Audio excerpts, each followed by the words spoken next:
नमस्कार मंडळी, कसे आहात सगळे?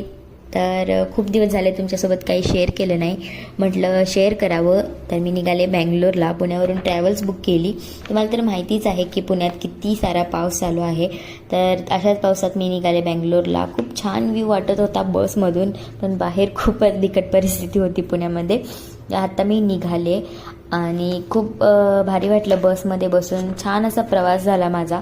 मी 10 वाजता बँगलोरमध्ये पोहोचणार होते, म्हणून मी 9:30 वाजता उठले आणि उठून बघते तर काय, माझा प्रवास संपला. म्हणजे बँगलोरमध्ये एंट्री माझी झाली की ट्रॅफिकमधून, जी सुरुवात झाली बँगलोरची ट्रॅफिकमधून. आणि खूप सारं ट्रॅफिक होतं. आणि तिथे मी 10ला पोहोचणार होते माझ्या स्टॉपला, मार्थलीला. तिथे मी 1 वाजता पोहोचले आणि थोडासा बँगलोरचा व्ह्यू घेतला, पण बसमधून असं काही दिसत नव्हतं. त्यानंतर बसमधून मी उतरले आणि माझ्या घरासाठी निघाले. तर मी आता जाते. भेटूया आपण